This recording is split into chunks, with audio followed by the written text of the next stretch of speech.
Well, it is another Christmas Eve, and we are here once again to celebrate it. Can I get an amen? Outstanding. Because it certainly did not have to be. Good morning to you. I'm Kevin Elkins, and this is Decisions. We call it that because, well, everything we do requires us to make a decision. And even if we don't make the decision, guess what we just did? We made a decision. So our life is a collection of decisions. Some good, some not so good, some pretty bad actually. Um, and then there are the decisions that are made for us. But somewhere along the line in our lives, we all make decisions. So that's why we call it that. I know it's Christmas Eve. Not very many people are up today because I feel you. I feel you on that one. I know what you mean. But we gonna roll on like it's just another day. Okay, we gonna roll on. Okay. So, good morning to you because it is believe it or not, I know it's hard to believe. Where does the time go? But it is, believe it or not, the 24th day of December 2026. It is time to rise and shine if you can. And if you don't have to go to work or anything like that, we're good. Yeah, you don't have to get up. Just hang loose and keep me company. All right. So we will be back uno momento, but it's time to get this party started. A lot of things to talk about this morning. Um, few things to talk about this morning, but one of the things we're going to talk about this morning is what happened on at Woodley Terrace Apartments, and one of our councilmen, uh, Arande Mitchell, would join us later on in the hour and tell us the things that they may need out there. I went out there yesterday, looked at it. Not that I was anybody, but I just went out there because I was concerned about it. It always happens around Christmas time. But we're going to get him on. But right now, we are going to open this thing up like I normally do, and then we'll get back to you in a minute. We change the world and history right here where we're from. It's new beginning to you and me, cause we're not done. In our city, in our city, in our city, we're not done.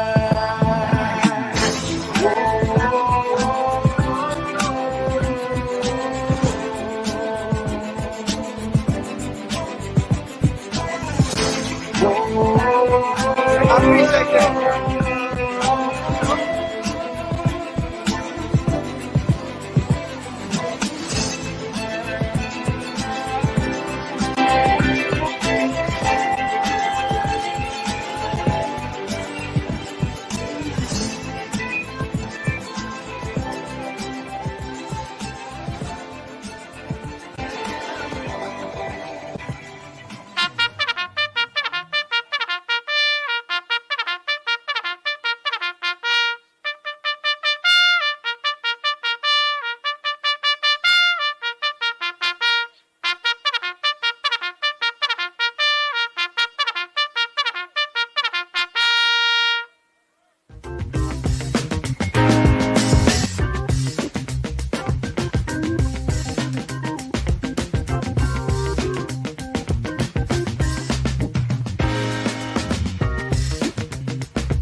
All righty then. It's time to rise and shine, my people. I know it's a holiday, but there. Believe me, and there's a lot of things to be thankful for this morning. We're going to talk about a few of those things this morning. But right now,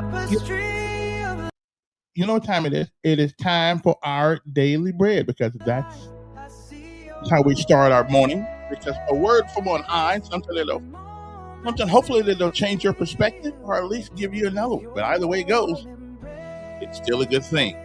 I'm Kevin Elkins, and now where's my daily bread thing? Where's that? Anybody know what that is? Okay, I got it on here like that. All right. We need a good word to start our morning, if for no other reason than we're here. We are here this morning. So thankful. Okay. Don't ever take these days for granted. Because somewhere in the world, somewhere in this city, somebody went to bed last night and didn't wake up. So let's get it together. We'll be right back after this.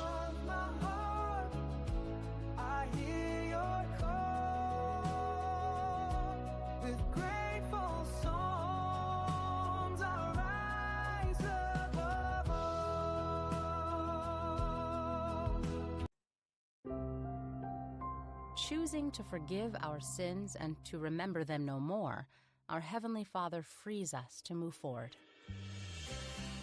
Thanks for joining us for another daily encouragement from Our Daily Bread. Today's reading, titled Swept Away, was written by Patricia Rabin. When he invented the pencil eraser, British engineer Edward Nairn was reaching instead for a piece of bread. Crusts of bread were used then in 1770 to erase marks on paper. Picking up a piece of latex rubber by mistake, Nairn found it erased his error, leaving rubberized crumbs easily swept away by hand. With us, too, the worst errors of our lives can be swept away. It's the Lord, the bread of life, who cleans them with his own life, promising never to remember our sins. I, even I, am he who blots out your transgressions for my own sake, says Isaiah 43:25, and remembers your sins no more. This can seem to be a remarkable fix, and not deserved. For many, it's hard to believe our past sins can be swept away by God, like the morning mist. Does God, who knows everything, forget them so easily? That's exactly what God does when we accept Jesus as our Savior. Choosing to forgive our sins and to remember them no more, our Heavenly Father frees us to move forward. No longer dragged down by past wrongs, we're free of debris and cleaned up to serve now and forever. Yes, consequences may remain, but God sweeps sin itself away, inviting us to return to Him for our clean new life. There's no better way to be swept away.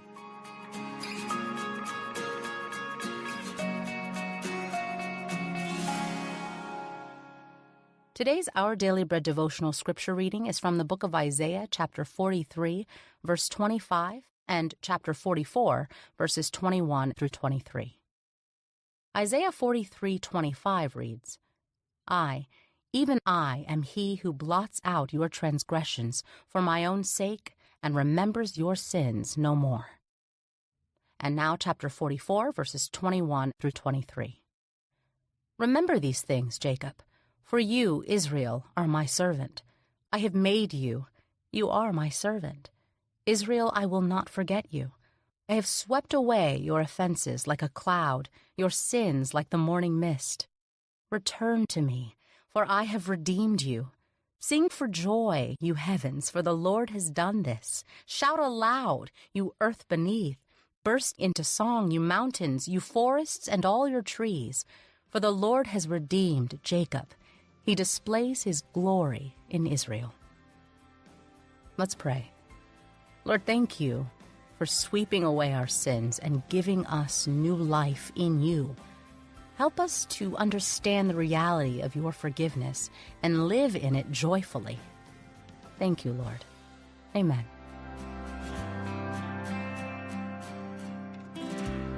Today's encouragement was provided by Our Daily Bread Ministries. Thanks for listening.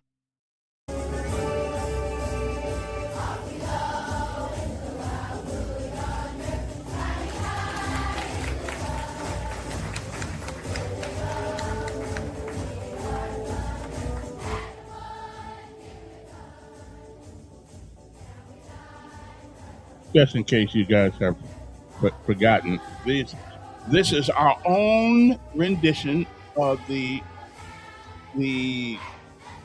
U.S.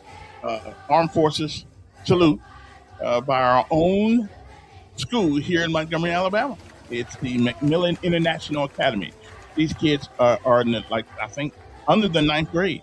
Yeah, they're doing pretty good. All right, so take a listen.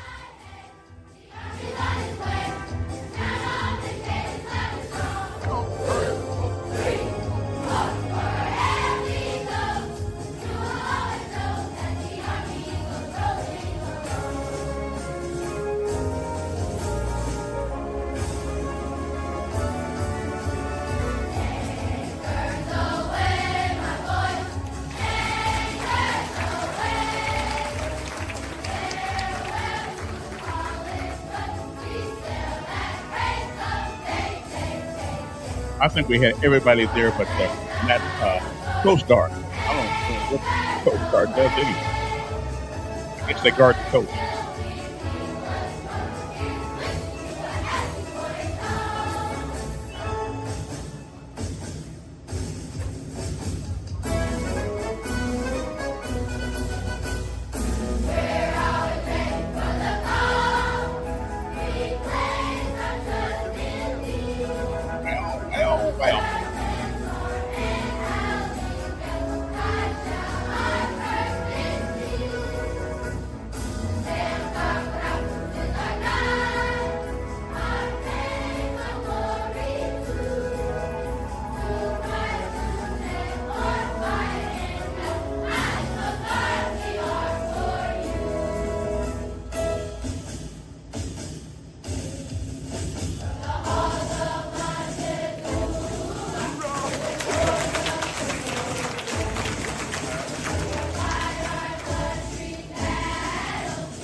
What a fantastic job those kids did at Macmillan School. I mean, they did. I got rid of the armies and the Marine Corps and all those guys, and I substituted all of them with these kids right here in Montgomery. And you know what? It sounds just as good. It sounds just as good.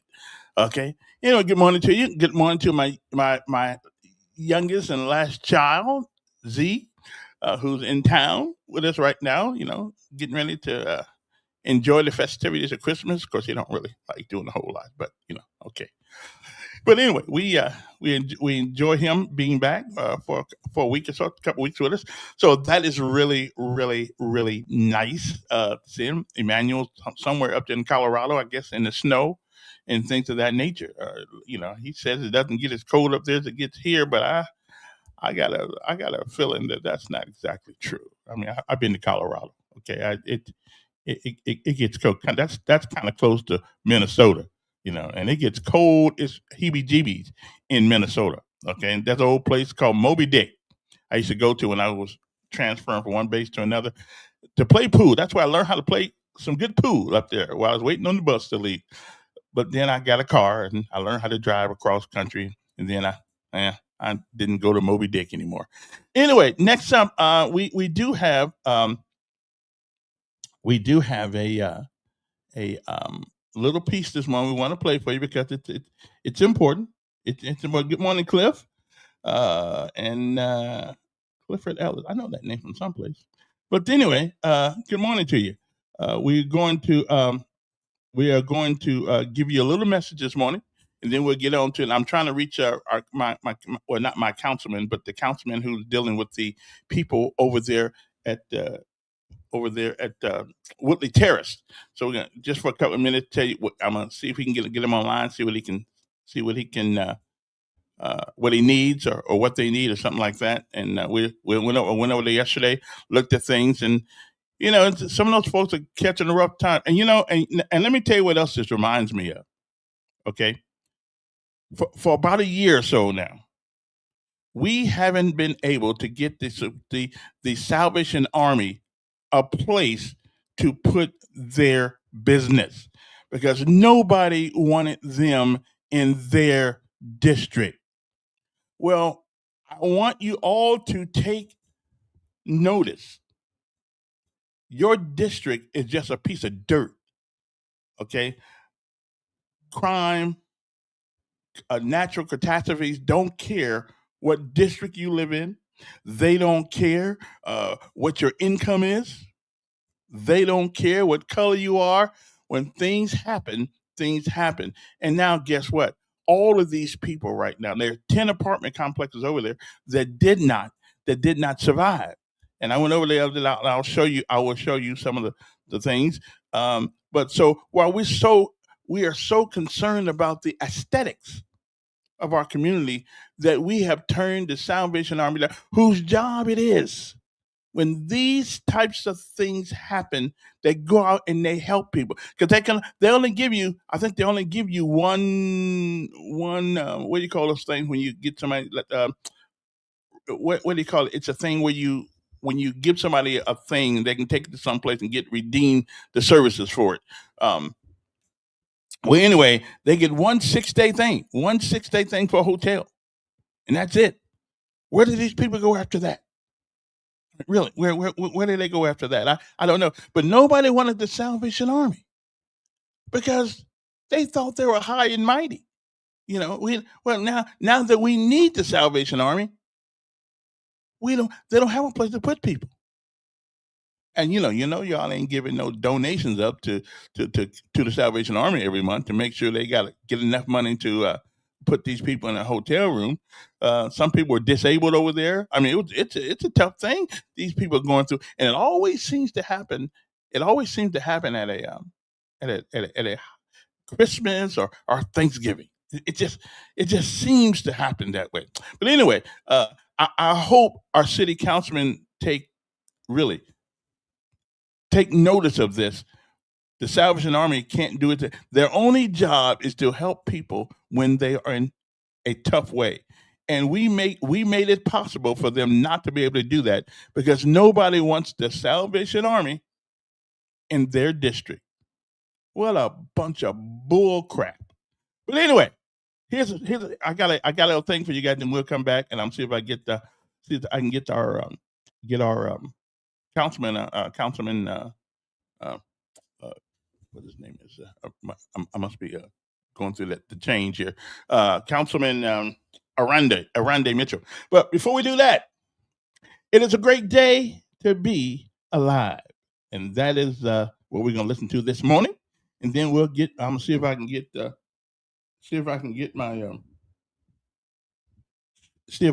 my councilman on, okay? So, y'all just hang loose for a second there. And we shall be right back. Uno momento. My grandmother became my first hero. Growing up, my grandmother never used an alarm clock. But every morning, my grandmother would wake up at 4:15. And at 4:16, her feet would hit the floor, usually right in front of my face. And that's what would wake me up.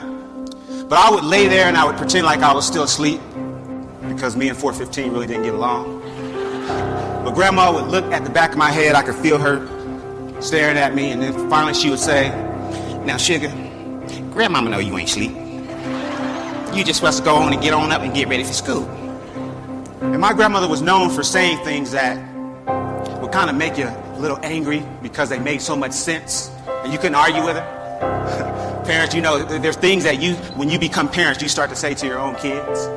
Like my grandmother would say, "Now, son, you knew when you laid down there last night that you had to get up this morning. I don't know why every single morning you lay there and act surprised. You ought to be thankful that the Lord saw fit to wake you up in your right mine. But what my grandmother was encouraging me to do was simply to be grateful for the opportunity. In spite of all that I had been through in my life, she just wanted to make sure that I understood the opportunity that I've been given. My life got started, it was a little rough. It was a little rough start. I was born 2 months premature. My mother was walking up a flight of stairs, and she didn't know this at the time, but a woman she had an argument with earlier was standing above her holding a pot of boiling water. As my mom made her way up those stairs, that woman dumped that water onto my mom and sent her tumbling down the stairs and into premature labor. She received third-degree burns to over 25% of her body. And when we were finally allowed to leave the hospital, as you can imagine, my mom was in a great deal of pain. Those burns just barely missed her face and covered most of the front of her body. So when we got home, she began taking a heavy sedative, pain medication to help her recover. When she took that medication, it was very difficult for her to watch me, so I would bounce around a lot. I'd stay with my mom for a little bit, and then I'd go stay with grandma, and I'd stay with some neighbors, aunties, and then back to my mother's house. I did that for the first 3 years of my life. I was 3 years old, I was back at my mom's house, and I got into her purse, I found that medication, I swallowed everything in the bottle. When they found me, they rushed me to the hospital, and my heart would stop, and eventually I went into a coma. But because of that accident, because of that incident, the state of California, they did an investigation.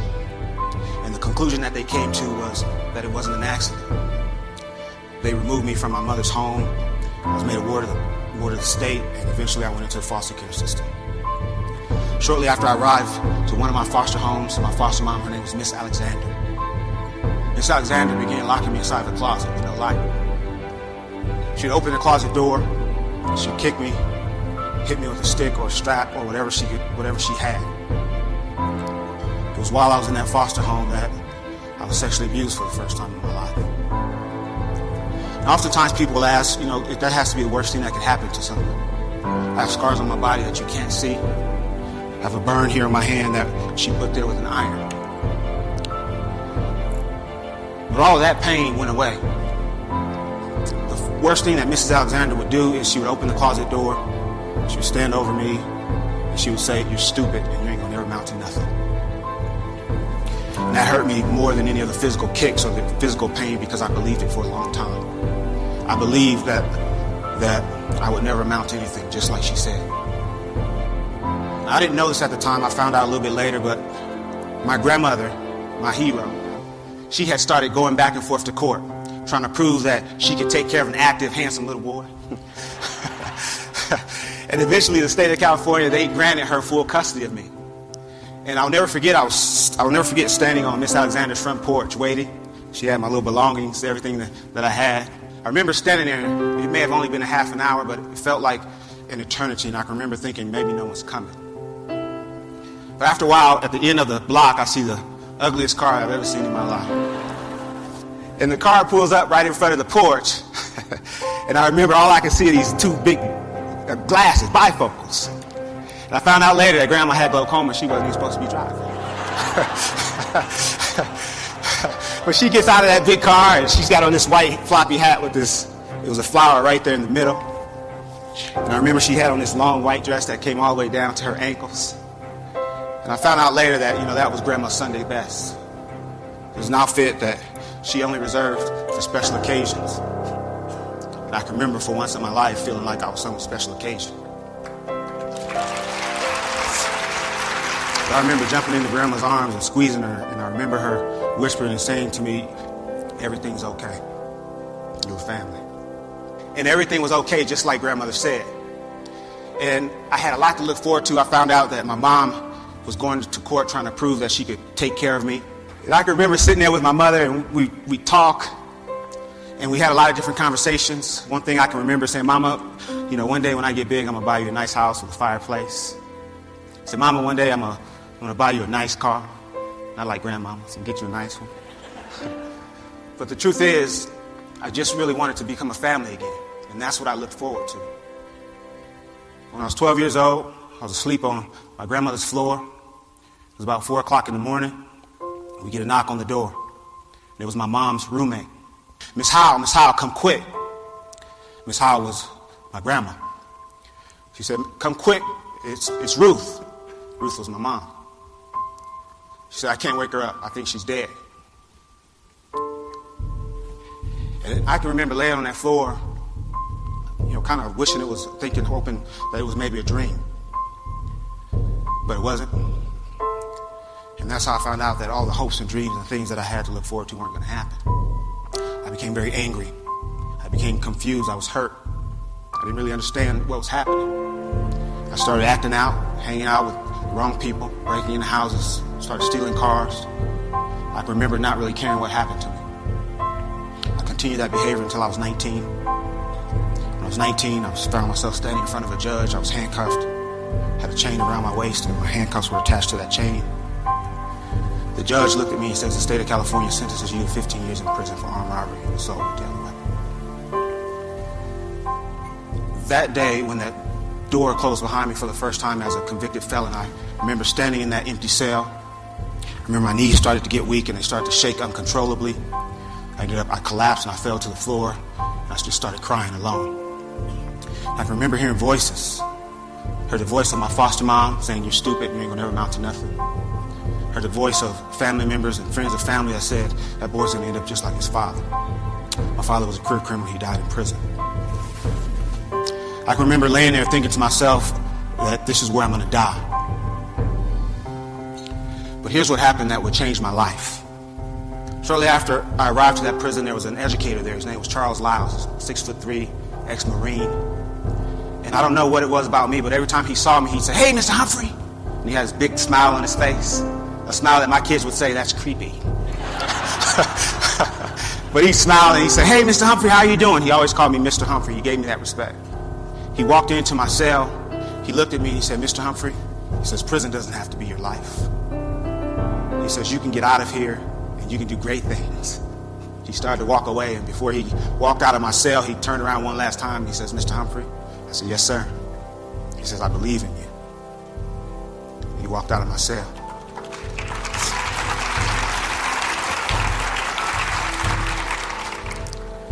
And if he had continued to stand there, he would have seen the tears running down my face because no one had ever said that to me. But I remember thinking to myself, I'm going to make some changes and I'm going to change my life. And a little over 4 years after the day I originally collapsed and fell to the floor, I walked out of that prison on parole. That was over 18 years ago. I've never been back other than to mentor and help other people. But here's what I know. I know that when you've had a rough life, when you feel unwanted, I know that when you have hopes and dreams and when you have things that you can look forward to and when you have people in place that support you and push you, I know that that gives you a reason to live. It is a great day to be alive. And that's something that I haven't always said, but now it's something that I say to myself every single day at some point. If I'm having a great day or a bad day, that's something that I say. But what I also understand is that what my grandmother was thanking her higher power for each and every day was for the opportunity that she'd been given. And she never missed an opportunity to tell anyone that would listen, especially me, it's a great day to be alive. It's a great day. It's a great day to be.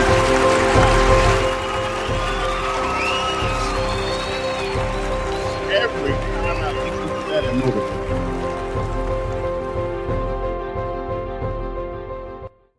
it is a great day to be alive. What a great thing to say each and every day, because no day is promised to any one of us. So good morning to you. Now I'm looking for Mr. Arande. And he may be absolutely tired. I mean, he was out there all day yesterday.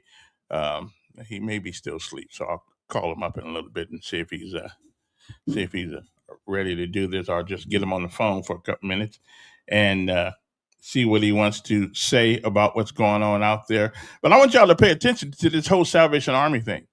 So all you neighborhood people out there, well, we don't want them in our neighborhood. I mean, listen, all it is going to take is some water, some fire. Okay. I don't know who this says. Santa Claus. Okay. Let me see who this is. And who is this? Yeah. See, y'all gonna make me take them privileges away. Anyway, well, thank you, Santa. It's always good to listen to Santa Claus periodically because I mean, he's out there doing this thing. He's on the way right now. Yeah, he's on the way right now. So, you take. Do you have Rudolph with you this morning?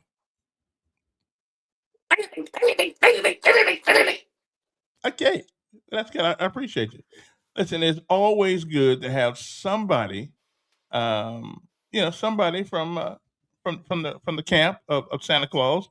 Um, yeah, yeah, that'd be fine.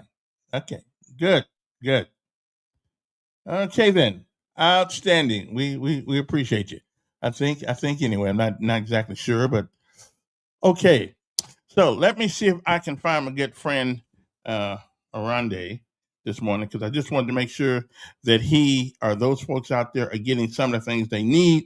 They had to put, they have no water and a lot of them don't have lights. So they had to put a food truck out there yesterday so people would have some kind of place to eat. I don't know if the mayor's involved in that or anything. I think some kind of way he is, but yeah. Let me see if I can find my good man here. And okay, oh there it is right there. So if I can find, he may be asleep because he was up all day doing this yesterday. But I just need to know if they need anything. Everybody needs something over there, and that's not even a. I mean, that's not even a. That's not. I mean, everybody over there is going to need something.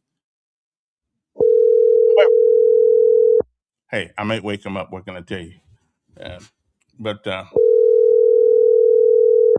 only reason I'm on this morning. Else I was going to take. Okay then. Anyway, well, you see the numbers there already. Okay, and he may be wiped. Okay. Well, he was all for the last few days. He's been out there. So if he didn't make it this morning, I'll just tell you what they need. They need a little bit of everything. And where this apartment complex is, it is if you go down Woodley Road, okay, and you have to go as soon as you pass Ellsmead, right before you get to the corner in the bend in the corner there. You'll see it's called Woodley Terrace, and there's a sign. There's a big old sign, but it looks like it's going into a alley, but it really isn't. But it's Woodley Terrace. I got the picture of it somewhere right here. I'll show you. Where's the picture right there? Okay, there. Okay, let me get that for you. Let me show you where it is. And if you want to go out there and send something to these folks, we'd appreciate it, or take something to them to help them out, whatever the case may be. Okay, we're gonna stop that screen right there. We're gonna put this one right here. Share screen. We're gonna put it right there. Okay, right there. Don't you know I would if I could? Okay. Okay. Now, right there is Woodley Terrace. Okay, that is the place where they need some help right now. You can't miss it. It says Woodley Terrace. You can't miss it. Okay, I think the number's right on there, but that's not exactly. But you can't. Okay. It's 3923 Woodley Road. Okay, good. I'm glad I put the address up there.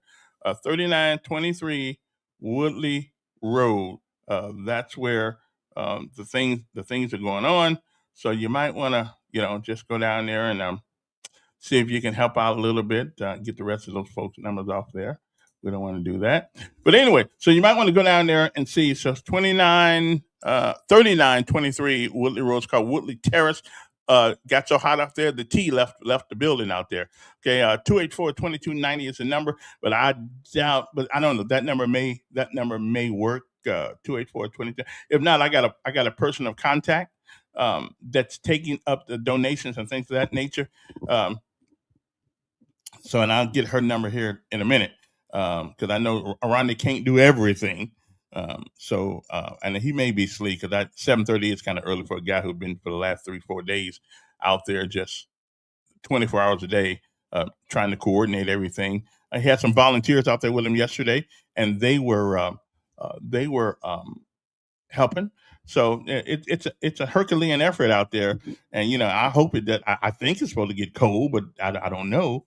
Um, and another thing, every time it gets cold, something like this happens, and and they don't really know what the cause of it is. They think it was wiring.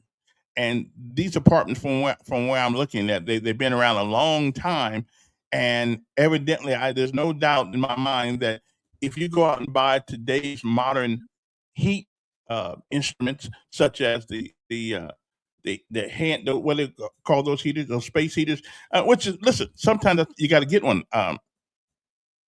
But what happens is that if you have the old wiring, you ever plug one of them things in, and it takes all the lights out in the house and kills all the plugs and everything like that? Well, that's because there's some incompatibility with the new stuff and the old wiring.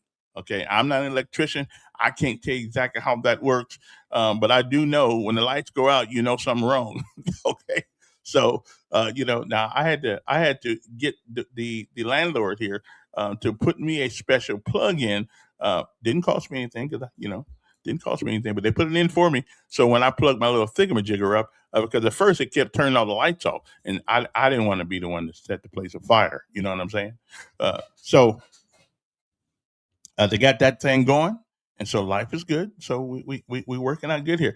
But when you plug those things up, okay, they kind of, if your plumbing, if your electricity apparatus is not what it should be, yeah, you will have a couple of problems. So I'm just saying, you might want to you might want to make sure that your electricity, and here's another thing. Evidently, the people who own Woodley Terrace don't even live in the country, and that ought to be something that we just don't tolerate in the city of Montgomery. People coming here just to make a quick dollar off people. Listen, I'm all for this quote thing they call free enterprise. Capitalism. I'm all for it. But you know what? If you don't have somebody that can be here within 6 hours, okay, and whether that's a representative or whether that's the people who own the apartment complex or any other business, you don't need a license to do business in this. The city of Montgomery should not give you a license. Actually, hell, the state of Alabama shouldn't give you a license. Okay, if you can't provide somebody on site to answer the questions, especially in things like when things like this happen, we need to take their license, gut their building, and get rid of them. Okay, everybody wants to make a dollar holler. We got that, but when these people are put outside because you have not pulled the maintenance in your buildings, and that's either businesses or private residences or rental places. If that's the case, and I think this has put us on notice. I hope that you better have a wherever you have a business, you need to have somebody there that can answer the questions to the city council. Okay, we need to do that. But they just come here and put a business up, put their name on it, and my lord, that money's good when it's coming in. You ain't got to do nothing but wait on the mailman. Okay, and that's good. That's a good thing to be. But we as we beginning to see that people don't really care about the people that live there. They really don't. I mean, how could you? I mean, how could you? As a matter of fact, I'm sitting there yesterday at Woodley Terrace, and evidently some people complaining about the rodent problem is so bad that you could be sitting in the living room and a rat just, I mean, listen, they bold. They just run across the living room, right in front of you, right over your feet, whatever they got to do. I don't blame the rat. That's what rats do. But if you cannot keep these things in such a just because we poor, and I say we, don't mean you should be treated like a subhuman being. And again, let me get back to the Salvation Army, because nobody wants the Salvation Army in their neighborhood. Okay, what a shame. Because all it takes again is a little water, a little rain, and you're outside too. Okay, who's going to help you? Who got? And you'll find out that your relatives are barely getting by too. They don't have time to put you in their house. Okay, so you're going to be outside too. So we better stop this thing about and most of these neighborhoods. Lord have mercy, we got a bunch of churches. How can people who go to church? I'm seriously about this. How can people who go to church not want an entity that serves people at their worst times in their neighborhood? Are we really that concerned about the value of our property that we can't take with us? I mean, seriously, are we really concerned about something that was here way before you and will probably be here way after you? The fictitious price of land. I'm still trying to figure out how you own land since it was here before you got here, and to be here after you're gone. I think the government should just give you a lease on the space, not the land. Okay, just give you the lease on the space right there where the land is, but not the land. But anyway, that's what's going on in the city of Montgomery right now, and Woodley Terrace. Let me get the latest number here that you guys can call if you can see what they need. Da, da, da, da. I put this in here yesterday, so I don't know what happened to. Aronde is tired. I know he is. He's been out there for days, uh, coordinating the help effort of these folks. So let me see if I can find the lady who's out there. Let me see now. The lady who's out there taking the donations in. They had no electricity, so they had to put a food truck out there, so people have to be able to go outside. And of course, now if you had groceries, those groceries, of course, um, are bad because there's no electricity. So everybody has to eat at the food truck out there, and that food truck costs a little bit of money. And we don't listen. Nobody's asking people to do it for free, but they do have to pay to. And we had a little money left in the helping hands thing, so we went out there and gave them that money because they needed worse than we did. It don't do no good sitting in the bank. Okay, and I also want to thank the people who helped us out. Now, some people see I made a mistake in helping. I've only made one mistake in the helping hands thing. One mistake. Anybody know what it is? The mistake is not the helping hands thing, but there's one mistake that I made, and I'm going to rectify that next year because a lot of people don't want me to post their pictures and stuff on. As you know, I had some on the other day. They complaining to me, "Well, I'm not a celebrity." Well, and that's true, and that's true. So, but I can't give people's money without the people knowing who got the money. That's what I'm saying. So I just so the next year, if we do this next year, if you and I are here together, if we do this again next year, everybody's going to understand that if we give you that kind of money, the people going to want to know where the money went. Because they may roll down the street, see a new Mercedes Benz out there. They probably think I got it for myself. Now I don't drive a Mercedes Benz. I drive an Escape, a Ford Escape. It's an ugly car, but I like it. But it is an ugly car. The Ford Escape is ugly, but I like it. So it's small, not too big. I can't drive big cars anyway. My son's got a 350 something GMC. Man, nowhere in the world I could drive nothing that big. I had to turn down a job here recently because the truck was too big. No, we're not. I keep getting these things from UPS. They need to give me a little small van. Yeah, I might can drive that. But I can't do the big truck thing. But anyway, so some of the folks didn't want me to there's a couple on there, but I just want to thank you guys for helping us out. We didn't get as many people this year, but we didn't get as much money as we normally get either. But the money we got, let me tell you something. It went to some people who needed it. And the thing about our charity, this charity that I come up with, is that nobody can ask for money. Somebody has to ask for you. And that way I don't have to go around seeing whether or not somebody's full of crap or not. But the people that were put in were certainly people who needed it. Okay. And they all got either about $900 or $1,000. Okay, so it was, we did a good job this year. We did a good thing this year, and it's mainly because nobody can ask for themselves. So this is about where your heart is. This is what Helping Hands is about. Is where is your heart? You know, yeah, it's easy to ask for yourself, but it's double hard to ask for somebody else when you need it yourself.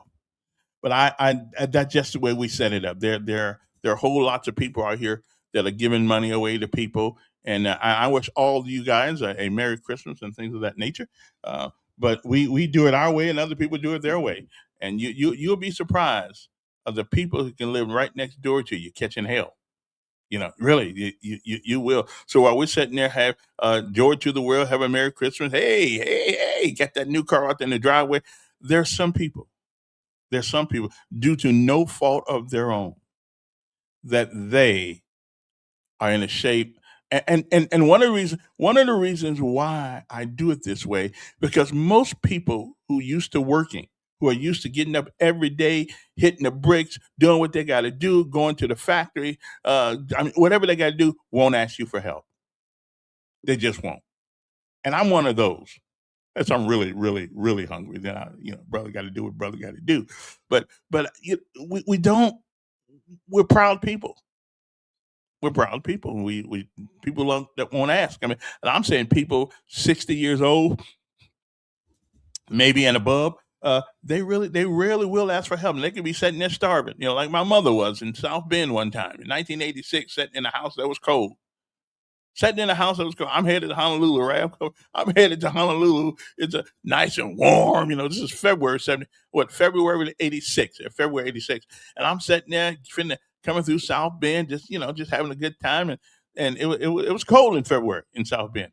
And I didn't, and my mom, I said, where's mom at? And she's sitting in the house. I go over there, the house is cold, no heat.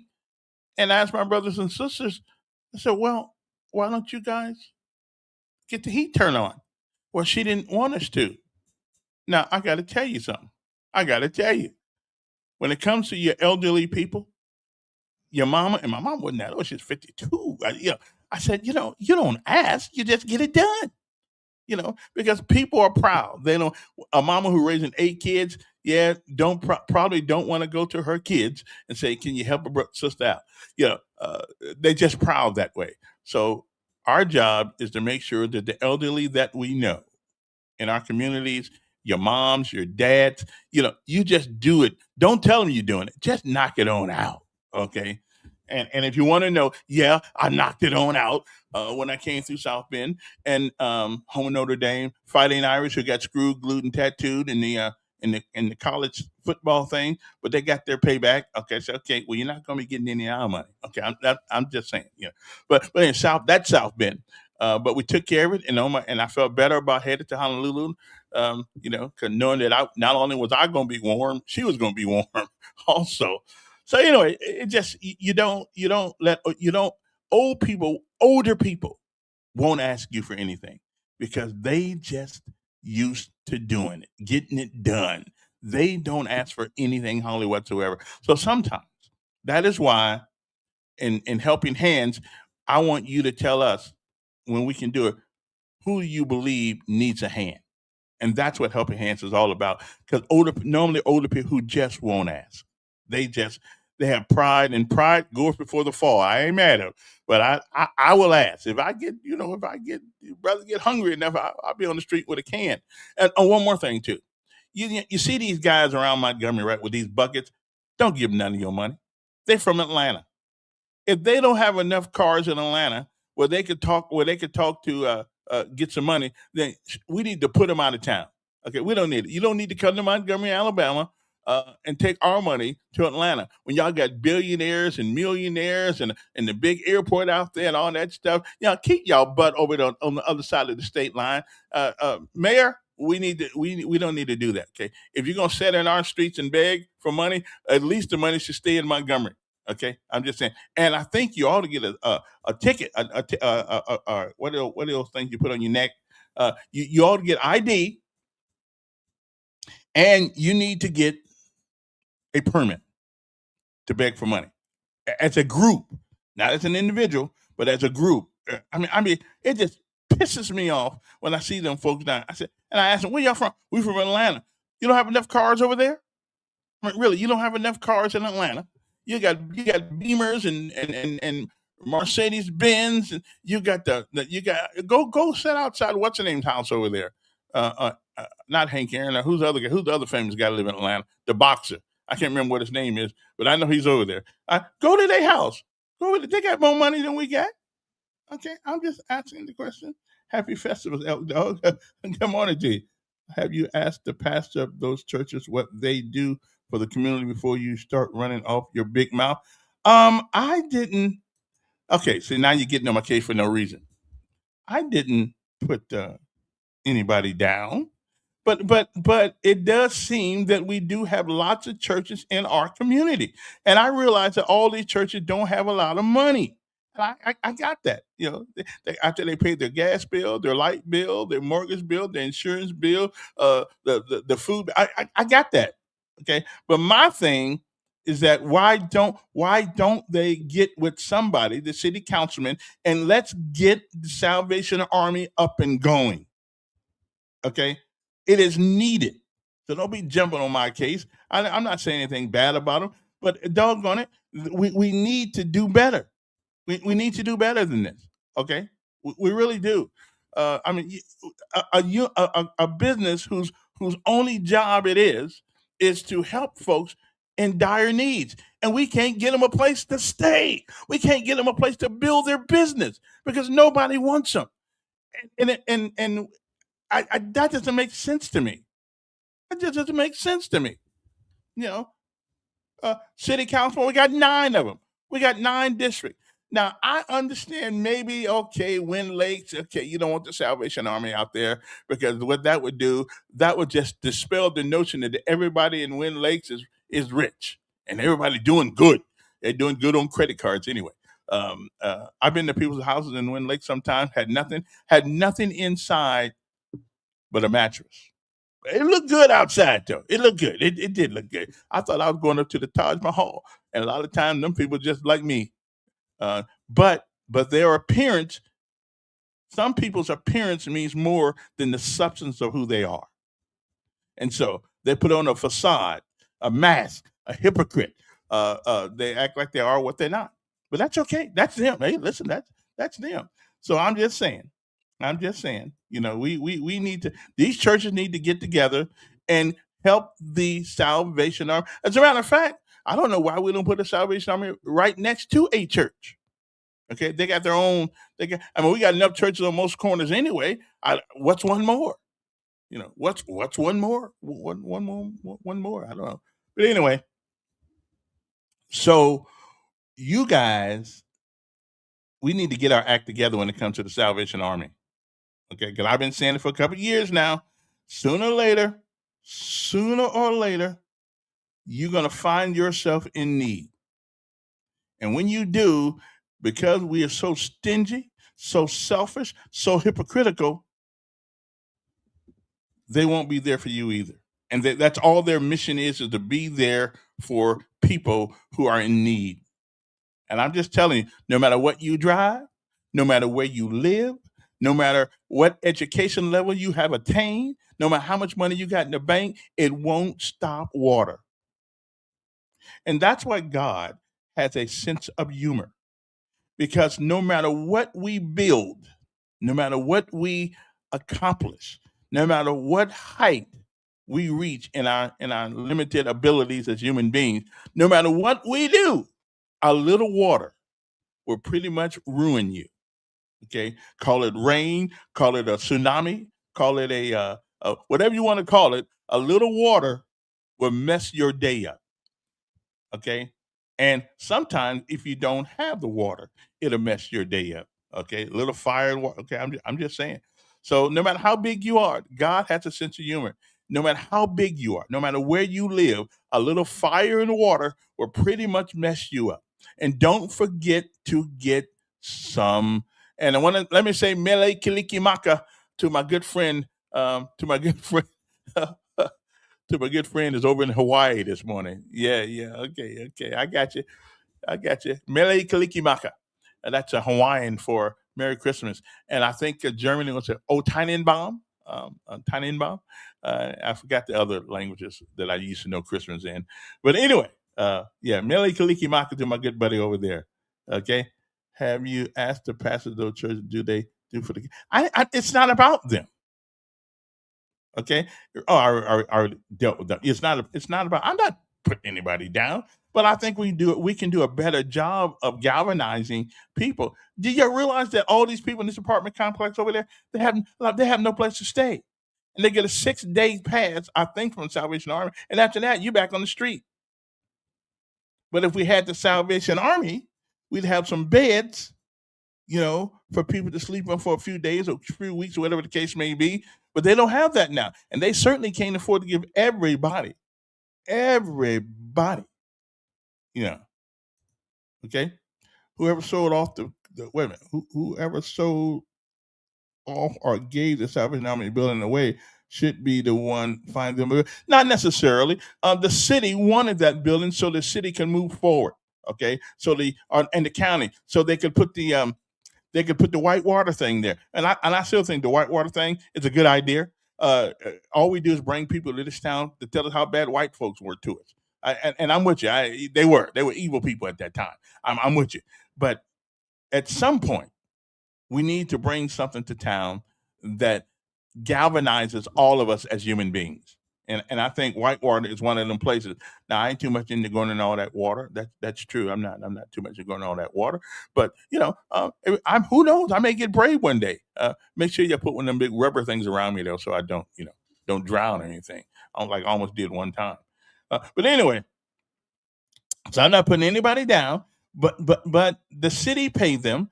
And let me ask you a question there, Camila. Do you actually believe in your heart of hearts? Would you believe that every district in this city, neighborhoods did not want a entity, a business whose job it has been for 100 years to help poor folks? Even poor districts, at least from what I'm getting, from what I'm understanding, the poor folks didn't want the Salvation Army in their neighborhoods. And listen, again, all it takes is a little water and a little fire, and my Lord, you ain't got a place no more. So I'm just saying, it's God's sense of humor to you. No matter how big you get, a little water, a little water, a little extra water, and your day is going to be made a bad day. I don't care how big the hill you live on. 'Cause there are places where the water coming from the skies will take what's on the hill down. So a little water, a little fire will change your whole attitude about life in a millisecond, as a matter of fact. So okay. Uh, oh, here we go. Yes.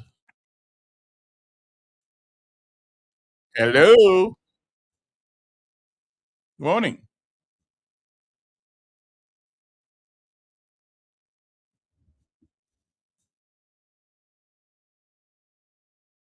They did.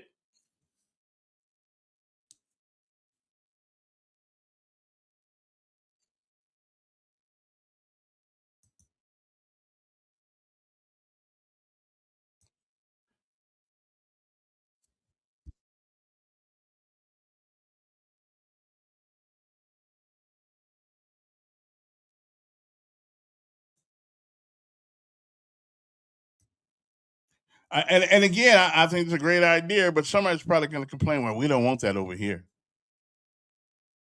Yeah.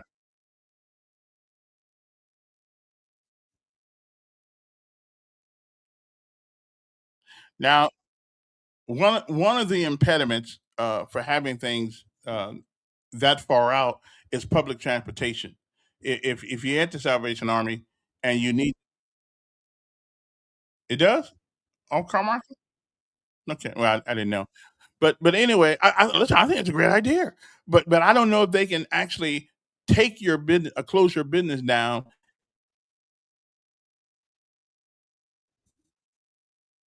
Yeah, no. I mean, they can close you down. Yeah, they can close you down, but I don't. I don't know if they can close you down and repurpose your business. I don't know if they can do that. So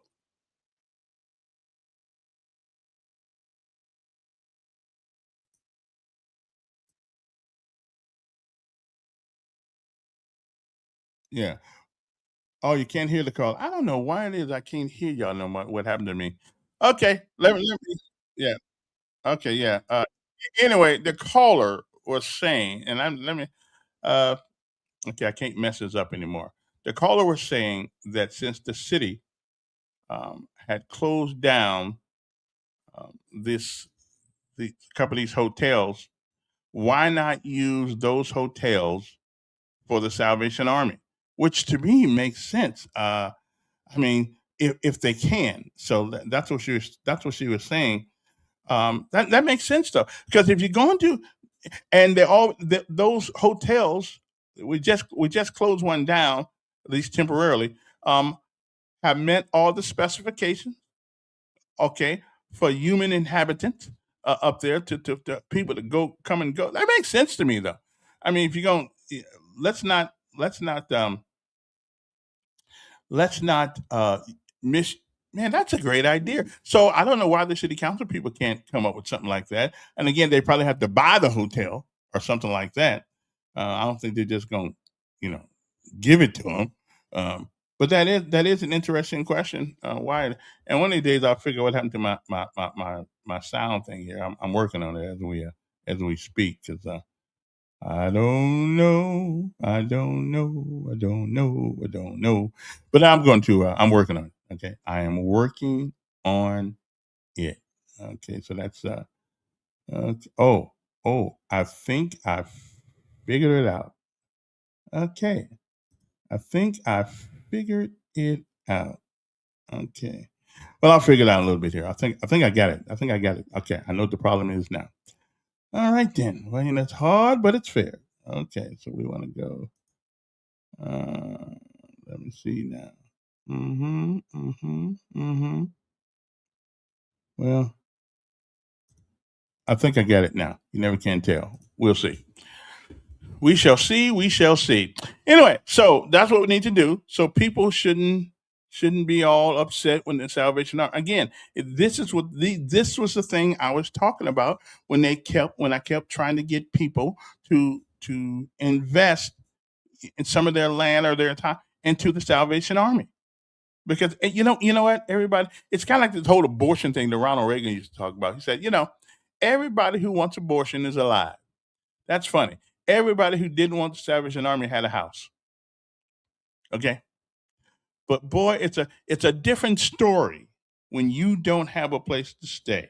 Somebody once said it's an inconvenience if your neighbor loses their house, but it is a tragedy when you lose yours.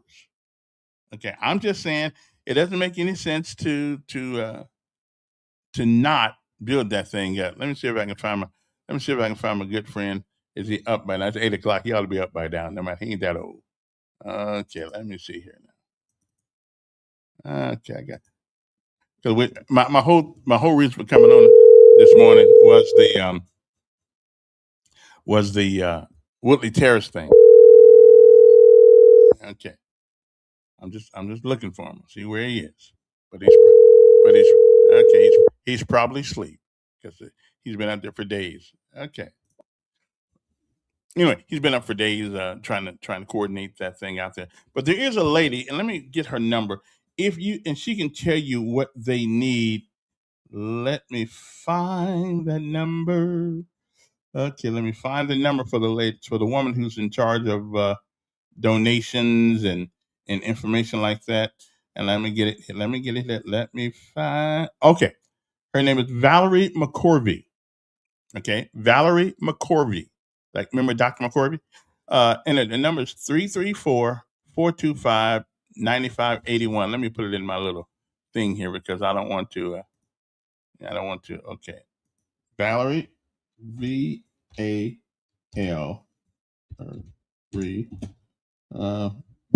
McCorvey, Mick. Okay, C-O-R-V-E. Why? Is it McCorvey? I think that's closer anyway. Okay, so okay, the spelling. Gotta get the spelling right. There we go. Again, her number is 334. What it is? 334-425-425. 9581. Okay, 9581. So you can talk to her. Let's see. What's the name of that place out there? Woodley Terrace? Yeah, Woodley, TerraceApdhelp.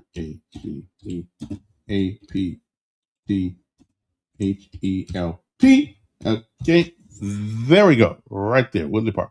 Okay, so this is a young lady right here who's in charge of Mr. Our city council, Arande. She's helping him by call her, see what they need, and if they can if you the people are gonna need everything. I mean, there's nothing you can think of that they may need that they don't need. They need that. The problem is me. What? Oh, you think so? Wait a minute. Wait just a minute. It looks like it's working now. I don't know though. I'll see. It looks like it may be working now. I'm not exactly sure. We'll see. The next person that calls, we'll see. Wait a minute. I can do it on my own phone. Let me see. Listen, I've been tired. I need a break. That's because I'm not coming back till the 4th of January.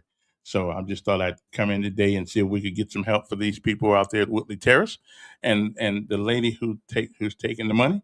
That's not nice of her to say it was me. I mean, I'm just thinking that's not a good thing. But let me see if I can what my phone number is doing. What my phone is doing here. Mm-hmm.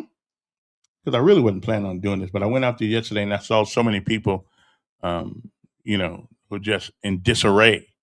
They got no lights. They got no, and you can take food out there if you need to.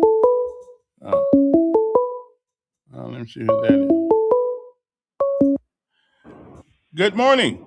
How you doing? I'm doing fine. How are you? Doing good. Now, what do you need a break from? Man, listen, I be tired. I mean, what are you tired from yourself? Wait a minute, because it's mentally exhausting. I'm gonna have to concentrate on that one. Yeah, we'll go right ahead. Well, go right ahead and concentrate. I mean, you just lay around the bed. You lay across the bed all day long. Are you tired from doing that? Well, wait a minute. I don't just lay across the bed, man. Listen. I fix on people's computers. I do service calls for people's in their computer problems. I mean, I don't just sit here at the house all day like some old guy. Okay, well, you know what you'll be tired from now? Since he in town. Yeah. You're going to be tired from him surprisingly whooping on your butt and just leave. Well, what can I say, brother? What can I say? But, yeah, well, man, you have a good Christmas, man. I just messing with you. You too. But I be tired. I'm like Rondé Mitchell right now. I can't even reach Rondé. I was with Rondé yesterday afternoon for a while. Okay. Hey, thanks. Thanks a lot, random dude. Have you seen the monks? The who? Have you seen the monks? Oh, yeah. Oh, wait a minute. Yeah, I'm thank you for bringing that up. So let me get this right. We got an Office of Violence Prevention. And you can't get 40 people to show up sometimes at a thing to talk about it, but we'll follow the monks who most of the people must not have been Baptists, because if they knew what monks believe, they wouldn't be out there. They got that. Don't the monks got that great big old that big old that Buddha thing? Ain't that what the monks do? As the old folks say, I reckon so. Yeah, I mean, they got the Buddha thing, and we can't get the Office of Violence Prevention to get that many people to walk out than we did. But yesterday, people walking down and I don't know why they're walking down to the city hall. I don't know, man. I guess they want to promote peace, but don't, like you just say, don't they got that going on already? The prevention people doing that already? I don't think it's working. But I will admit one thing. I will admit that we have not had any, from what I can understand, over the weekend, we haven't had any murders or anything like that. I don't believe so. Well, it's been some shootings. Okay, well, there were shootings everywhere. Yeah. I heard Yeah. a shooting down the street, down from my house a couple of days ago. So all I do when I hear a shooting, brother, I just get under the bed and you know, and hope they don't get me. You get under the bed. You can't fit under the bed, man. Yeah, I can, man. I ain't that big. I get under the bed, brother. I get under the bed. I said because it's safer under the bed than any place else. Okay. Well, first of all, you're covered by the blood of Jesus. Goodbye. All right, I appreciate that. Okay. You already have Val number up. Yeah, I do. Okay. Thank you very much. Appreciate that. Okay, so I finally figured out what was wrong with my phone here. What's wrong with the other thing. So now we are doing well.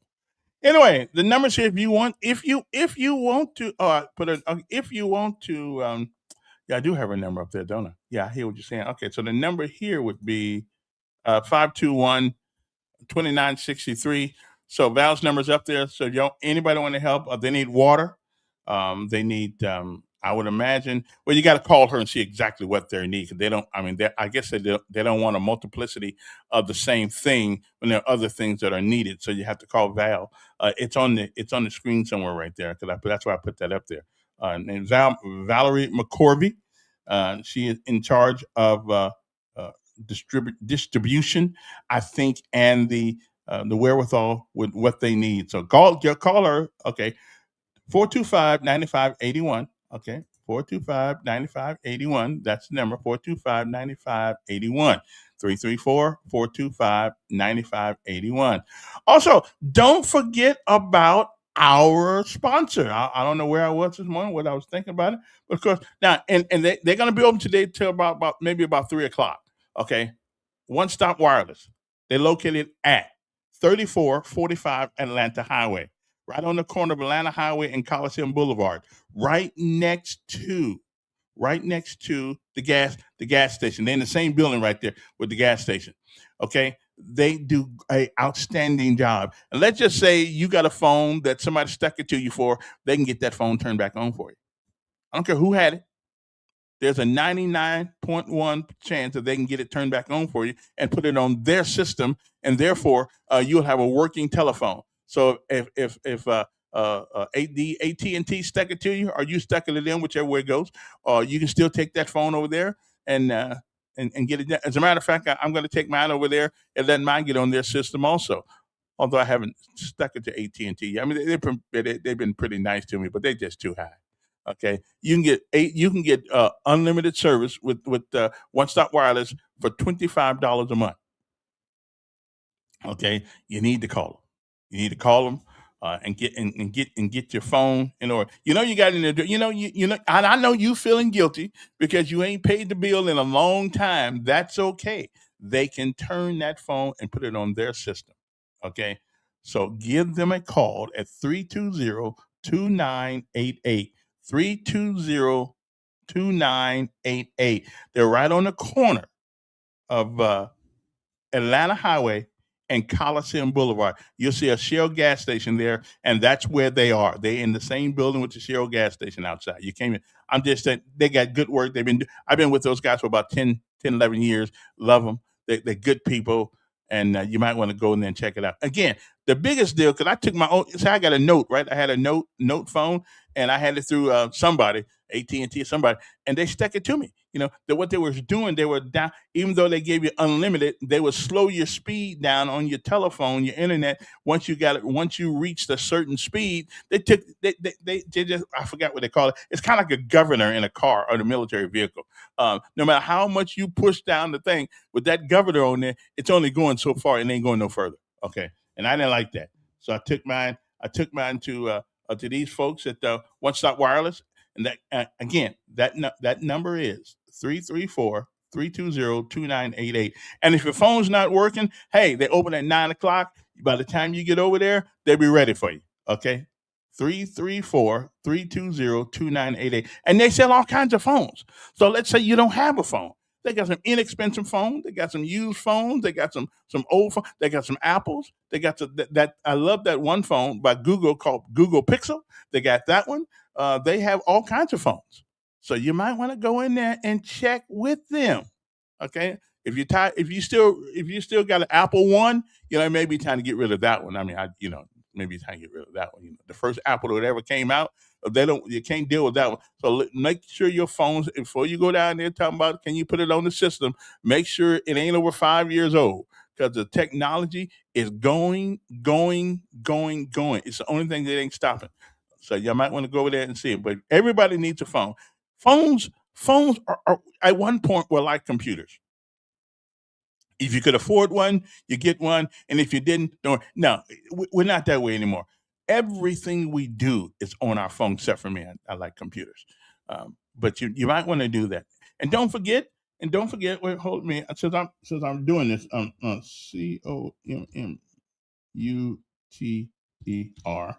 Okay, just make sure y'all know this. COMPTER. Okay.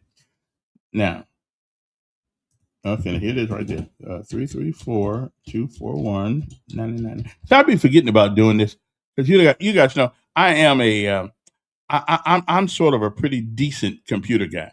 You know what I mean? I'm decent. I mean, there's people smarter. There are people smarter than me in Montgomery, but not very many.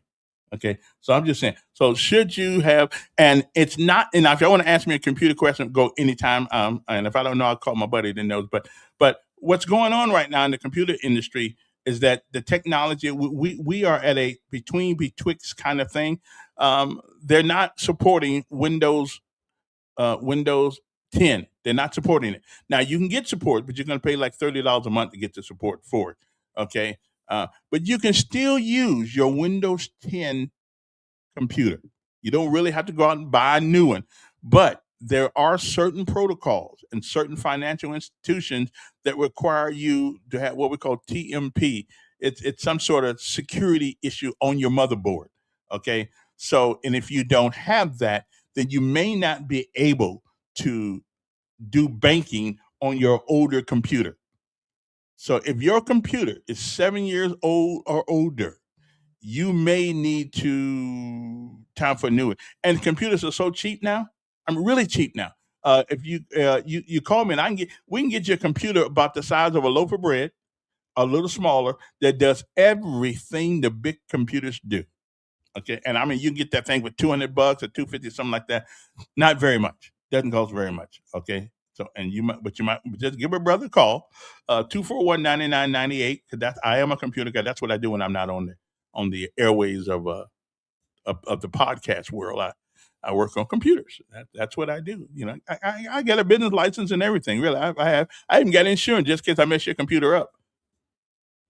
Hold, stop that. I think I canceled that insurance. but I do have knowledge. Okay, I do have a business license in the city of Montgomery for the state of Alabama. So, and I've been doing them now for 20 years or so. It's been yeah. So I'm pretty decent.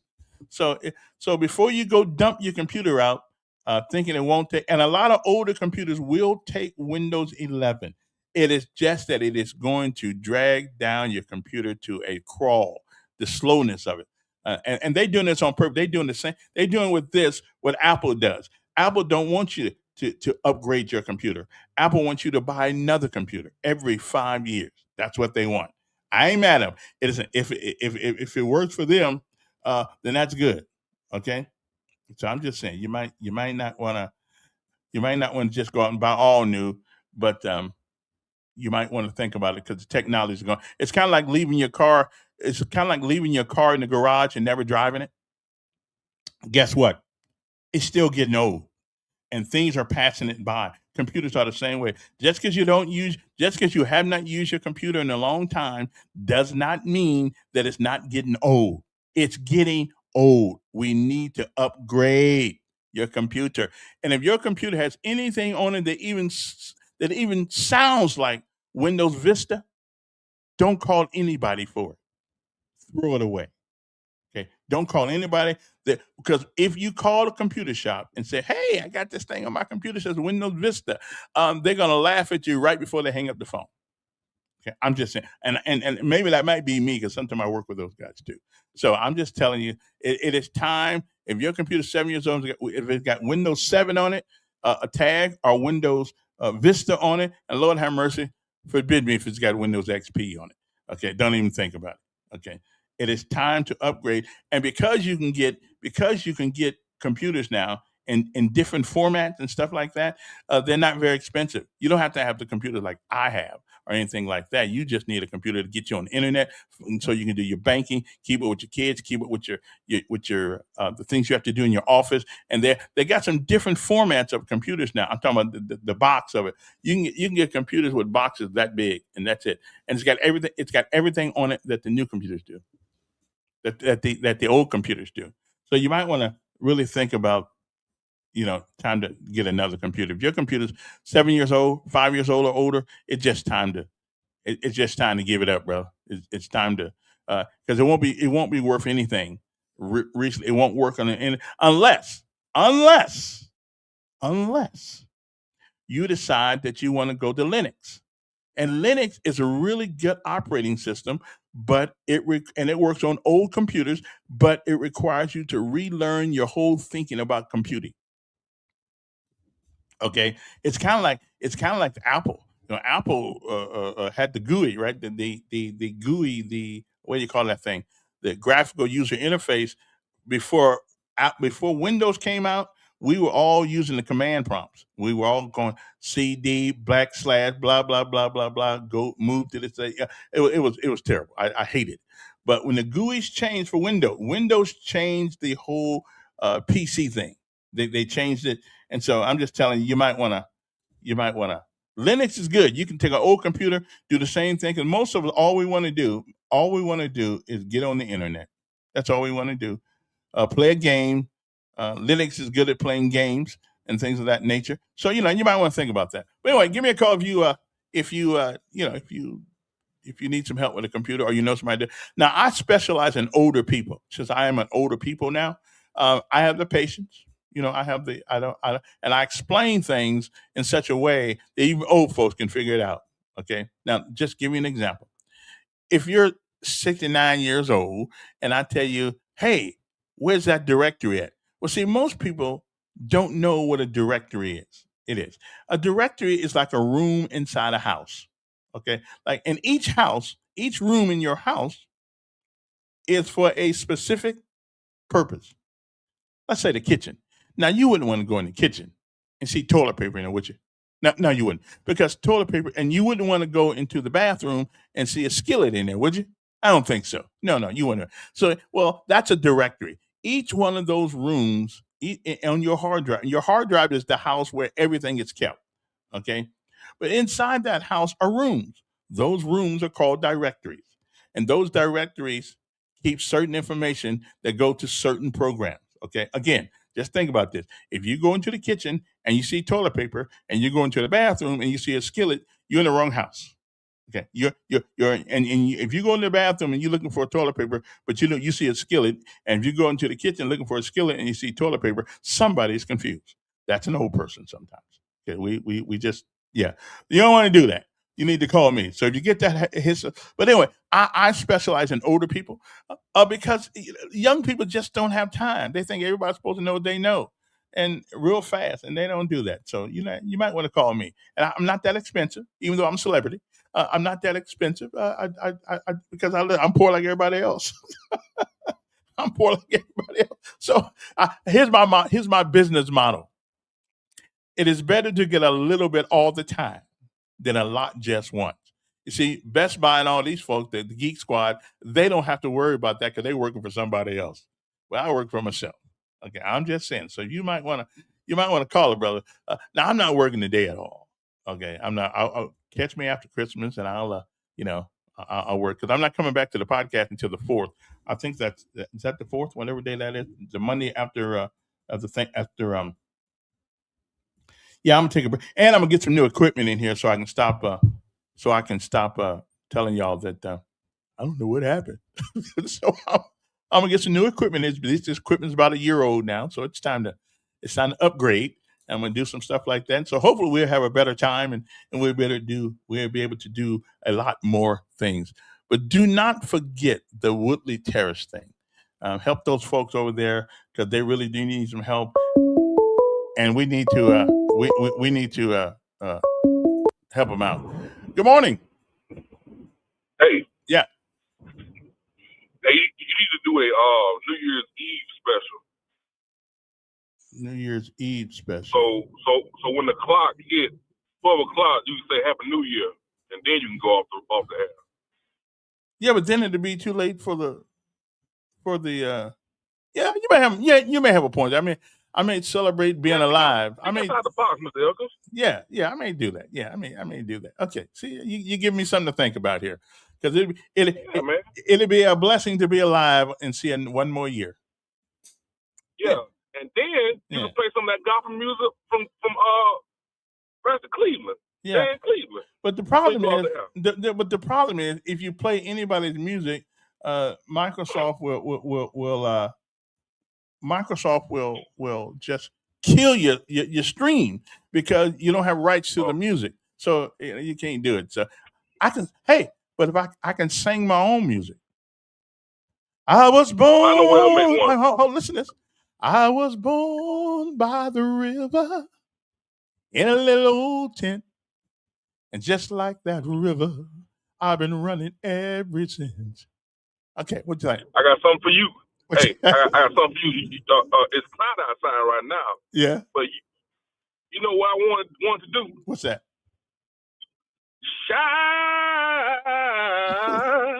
Shine on me. Oh yeah, sing it. Oh, shine on me. On me. Yeah, I hear you. You know, your voice really. Your voice ain't really that bad, though, to tell you the truth. Cause I just got done eating, so my stomach is holding my spectacular voice down a little bit. I understand. Okay, I feel you. Okay. Well, listen, have a Merry Christmas and tell your kids, your grandkids, and all that stuff to have a Merry Christmas. I got to go figure out what to do with Z. I don't know. My son just don't really like doing things. He just really don't like doing much. Love him to death, though, but I just my other son's up in Colorado, so I certainly ain't going up there today, that's for sure. But who knows? He may be here for the end of the year. We never can tell. And my grandkids, I checked on them yesterday. They seem to be doing okay. That's a whole nother story, but we'll get to that one. My grandkid, she's they're singing in that when we come on in the mornings.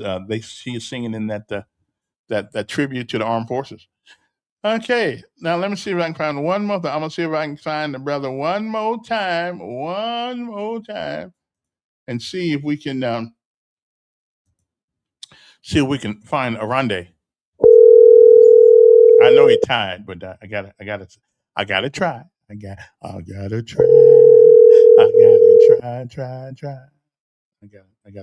I'm just saying.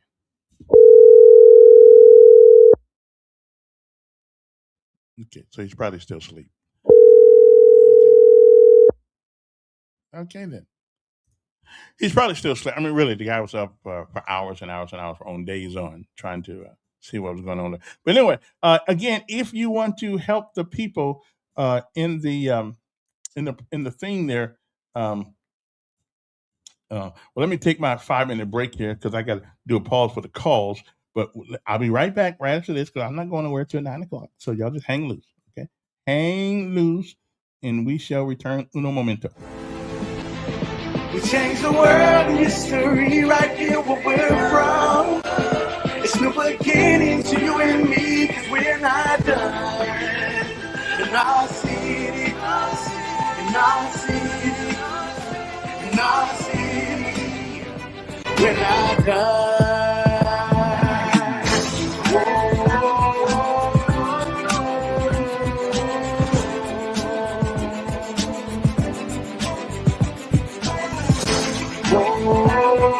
I appreciate that.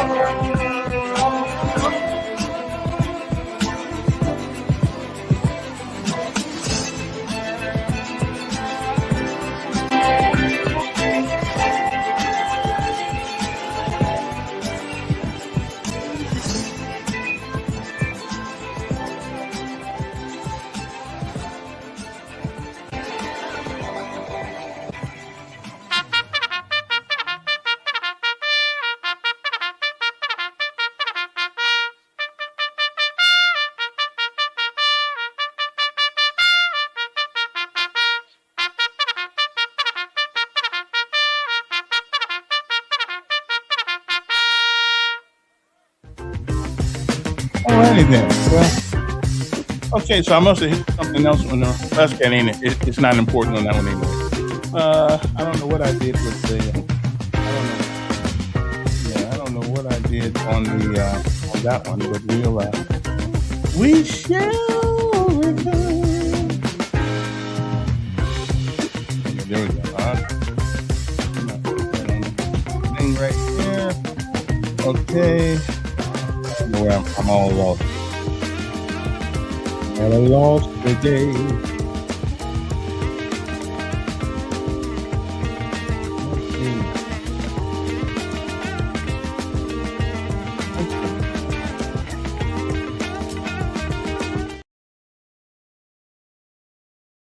Okay. Hey, it's been a long morning already. I don't know what's going on with my sound, but see that's why that's why I need a break now. I'm just gonna take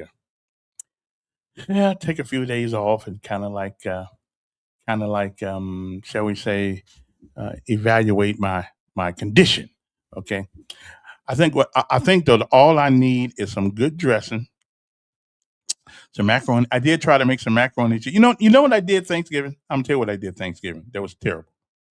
Okay, given that was terrible. I made some macaroni and cheese. Right, I made some macaroni and cheese, but I did for some reason I did not realize that you have to put the cheese over in the macaroni. Okay, so what happened was what happened was so I got cooked the macaroni. It was all good to go. I was cooking the macaroni, and it got done. I cooked it. I cooked it when it was a little bit. It was a little bit. I think you got to cook it when it's a little bit firm, but not too firm and not too soft because you got to put it back in the oven. So okay, so I cooked it and I put it in. I put it in the old pan there. You know, I put it in the old pan, and I. So when it came out, I put it in the pan, and I took some cheese. Now, remind you, I didn't do anything with the cheese before, so I put the cheese on top of it because I'm thinking, okay, if I put the cheese on top of it, then it'll bake the cheese, and then I'll have some macaroni and cheese. Didn't quite work out that way. It didn't because it all it did was it sort of baked the cheese on top of the macaroni. So and the macaroni underneath the cheese still needed some more cooking. So I had forgot, and how my food service credentials have been gone for a long time. Okay, so I took the cheese and I put it and I put them, and then all I did was when I took it out go eat it, all I had was some macaroni that wasn't quite done and some cheese that was good and melted, and so all I did was cook some cheese because I didn't cook the macaroni. Okay, my bad. I just didn't cook the macaroni. So at least I remembered. Now once it became all done, and I got to looking at everybody else's macaroni. Now my macaroni and cheese looked good. It did. The dressing looked good, but I would make. I did make a great deal out of the dressing. Now somebody told me that you're supposed to use cream of mushroom as part of your soup or whatever it is that you go in the juice, the broth. But why wouldn't you? Why would you use cream? Why would you use cream? I mean, mushroom when you can just use cream chicken. Why would somebody do that? I mean, it if you're cooking it. I mean, I can see. But no, listen. When I walked off that base in 1989, I haven't cooked really much of anything except stuff like you put in the pot. So yeah, I had forgotten about how to do it. I didn't really like it when I was in there. That's my biggest problem I had. I wanted to be a 11 bush guy. Got to get out there and whack somebody. However, I'm kind of glad that they didn't make me go out there and whack anybody because I probably wouldn't have liked that very much anyway. Um, so anyway, that's the way things go, and that's just the way it goes sometimes. Okay. But I forgot how good and the cornbread. I think my oven must be leaning because when I took it out, the cornbread was like on one side of the pan, and the other side of the pan, there wasn't no cornbread. So maybe my oven's leaning or something. I'm not exactly sure. I had cooked so long. But I did do a good job of making the dressing, except for one thing. Now I know you're supposed to put onions in it. You're supposed to put onions. What else you supposed to put in dressing? Um, Onions, celery, sage, poultry seasoning. Well, anyway, I got it pretty much good, and I used some cream of chicken soup for the broth, and I took a big old can and I put it all in a pot, and I put a whole lot of water in it so it looked like it was broth, and it worked out good. Then I put a little bit more. Then I put a little bit more poultry seasoning over in the broth, um, over in that to make it smell like chicken. Now I did have a chicken. I did have a chicken, but I couldn't remember. Do I put dressing inside the chicken, let it cook in there, or do I wait till the dressing is cooked and then I put the dressing in there? I could not remember. Okay. So I didn't do either. I just baked the chicken by itself and said, hell with it. Anyway, but the chicken came out it was kind of tough. You know what I'm saying? Somebody say you're supposed to stick it with a fork or something to tenderize it. I don't know. I don't know. Are you supposed to do that? I don't know. I put some butter on top of it. I thought butter tenderizes the chicken. I don't know. It's been a long time since I tried to really learn how to cook anything. But anyway, at least the oven worked that day. My eyes don't work most of the time, but my oven was working good. Uh, and I changed my mind about cooking in a electric stove as opposed to one that is as opposed to one that is a gas stove. I should say cooking on gas heat is better than electric, but because the problem with electric, when you turn it off, it don't go off. Okay, when you turn it off, it's going off, but it doesn't go off. So you can sit there and burn something up on when and the stove will say it's off, but it ain't off. It ain't cool yet. Okay, you just gotta so you got to take your pot off the eye. You got to take your pot off the eye if you don't want it to cook any further.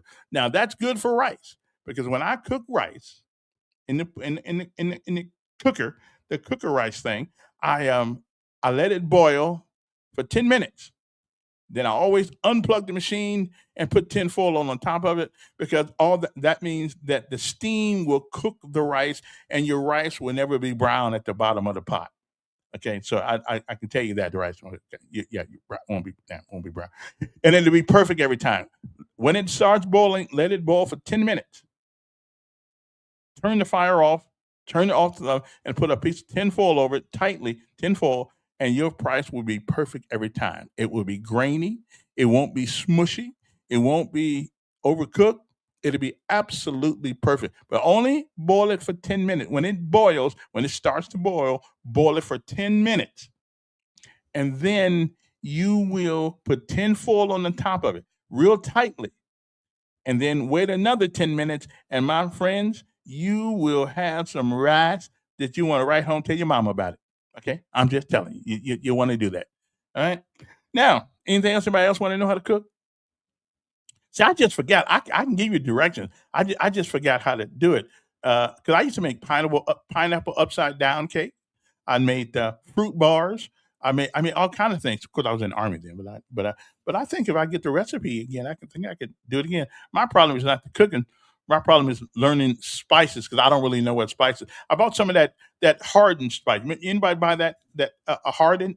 And I think it's pretty good. It tastes good on chicken. It tastes good on beef. I mean, that hardened spice stuff is pretty good. I shouldn't be giving this free commercial, but it really is. It really is a good spice. Now I don't really know. And some people say you shouldn't put sage in dressing. Well, is that true? I put sage in dressing. I thought sage is one of the essential ingredients in dressing. Is that not true? Yeah. Did you really cook? Well, yeah, I wasn't a very good one. But I had a recipe. In the army, you got a recipe. You don't really have to think about it. You just follow the recipe.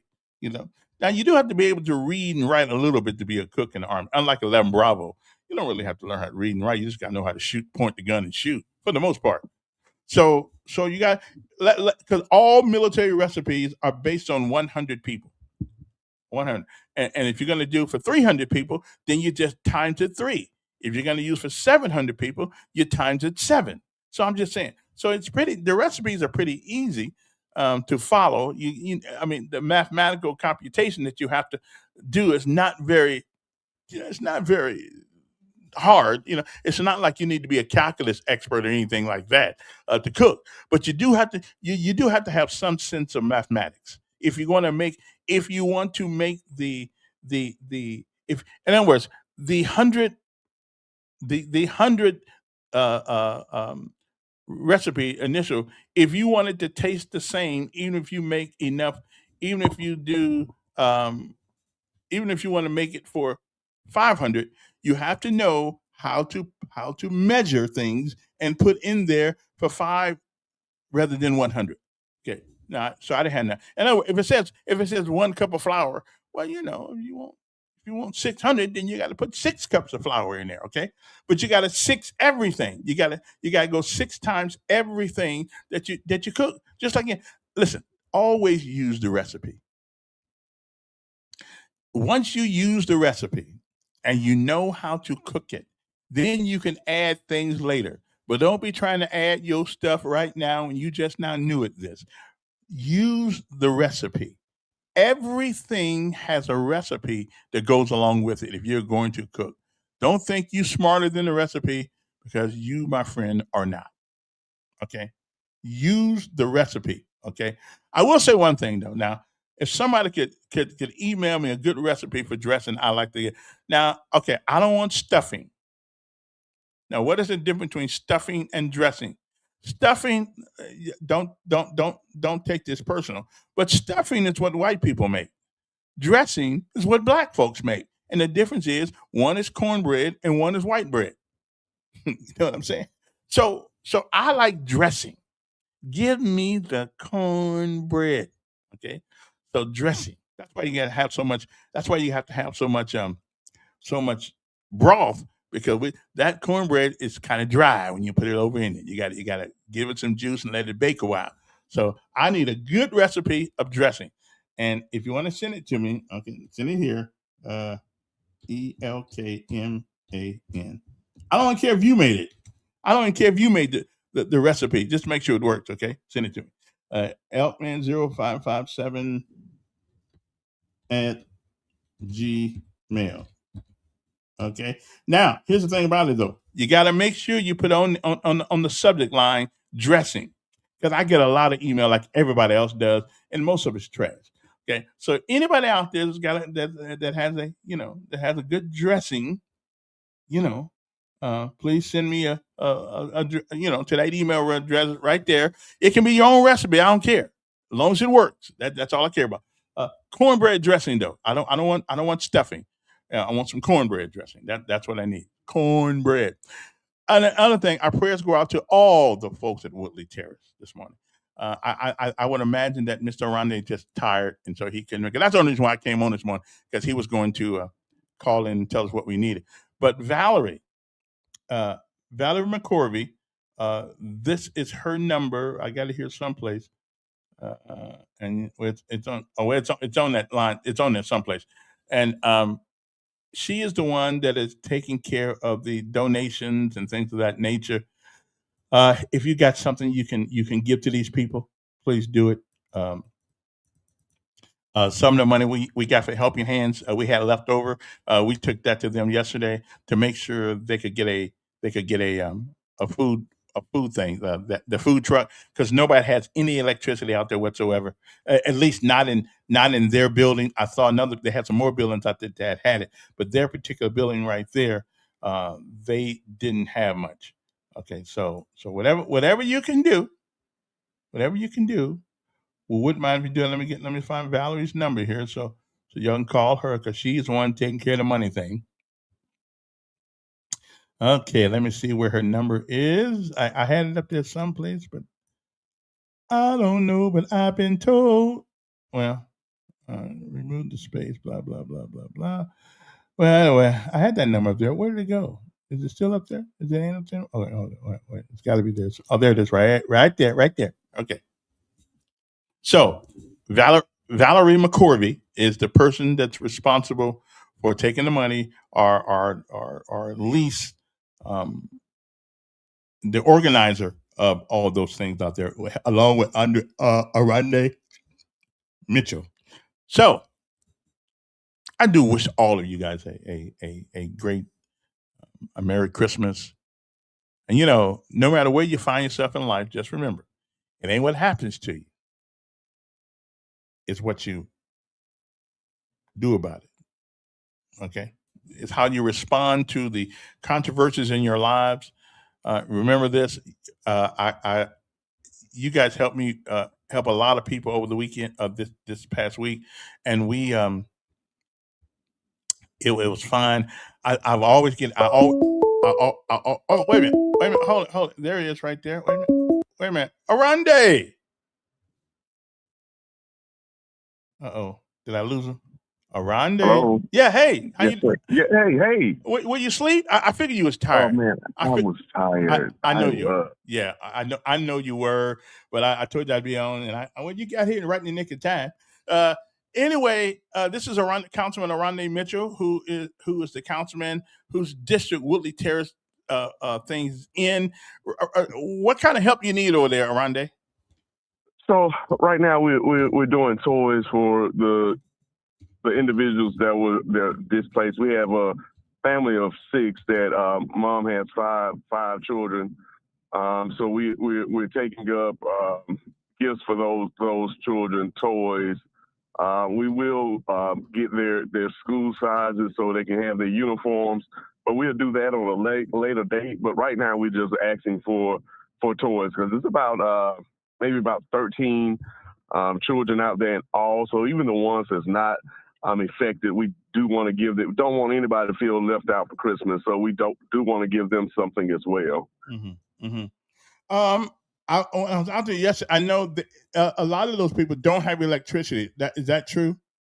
Well, they didn't have water yesterday, and that's why I was out there so long because I got out there probably about 7 o'clock. Mm-hmm. When I got out there, the plumber was out there. He ended up hitting a gas line.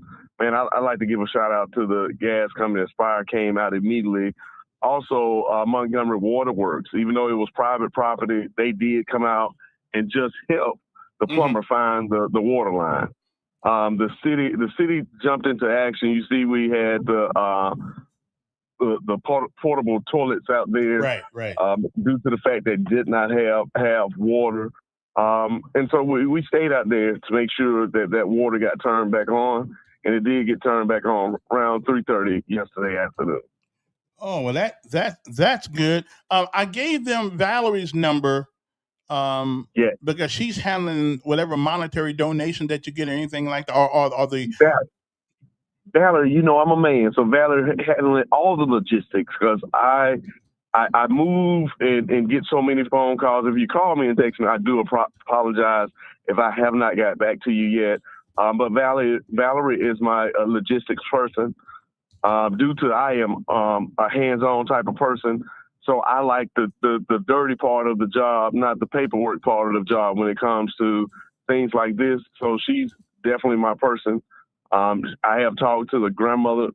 The grandmother has approved of Valerie being that person of contact when it comes to monetary donations, when it comes to toys, and the grandparents are Pastor Gregory and Mr. and Mrs. McCall. So I spoke to them yesterday. The biggest thing Mrs. McCall wanted the city of Montgomery to do right now is prayers for her grandchild that's still in critical condition. The doctor was supposed to come in today, let them know the conditions of her granddaughter. So we're just praying hard that the doctor has some good news. The Lord has placed his hands on her body to heal it. Mm-hmm. Yeah. We did lose one child, didn't we? Yes, sir. We did. They are twins, so we did lose one child, yes. Yeah, and I think an older gentleman, too? Well, we hadn't confirmed that yet. I think the older gentleman is still in critical condition as well.